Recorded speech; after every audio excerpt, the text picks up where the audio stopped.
Pernahkah Anda memperhatikan feed Instagram atau TikTok Anda akhir-akhir ini?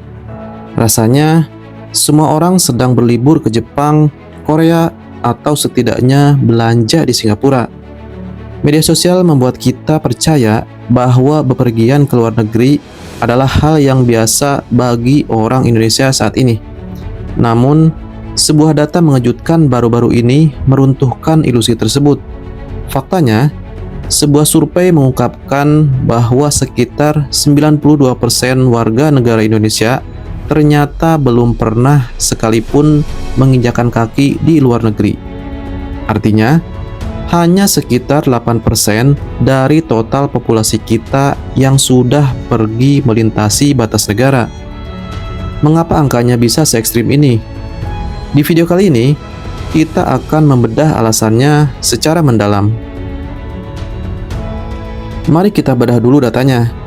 Dengan populasi lebih dari 270 juta jiwa, 8% itu berarti sekitar 21 juta orang. Angka yang terlihat banyak, tapi menjadi sangat kecil jika dibandingkan dengan mayoritas yang belum pernah pergi. Kenapa ini terjadi? Faktor pertamanya, jelas, adalah asimetri ekonomi. Bagi kelas menengah ke atas di kota-kota besar, tiket pesawat ke Kuala Lumpur atau Bangkok mungkin setara dengan pengeluaran akhir pekan. Namun, bagi sebagian besar masyarakat Indonesia, jangankan untuk membeli tiket pesawat internasional, pendapatan bulanan mereka seringkali habis hanya untuk memenuhi kebutuhan pokok, seperti pangan, tempat tinggal, dan pendidikan anak.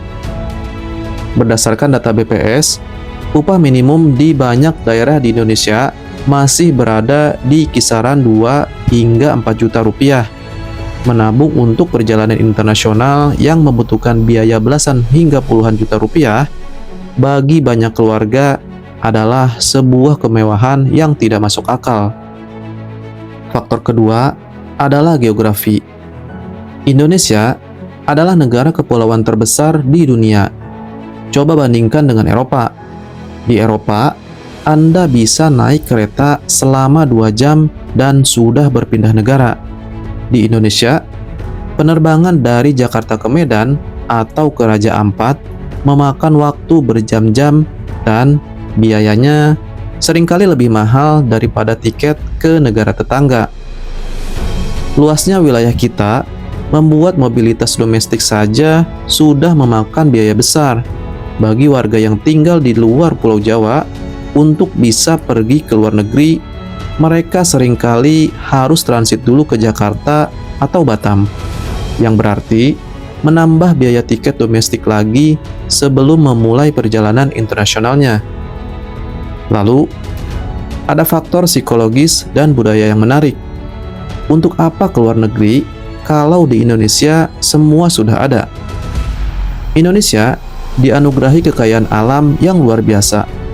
Kita punya pantai, gunung, wisata budaya, hingga kuliner yang tak habis dijelajahi seumur hidup.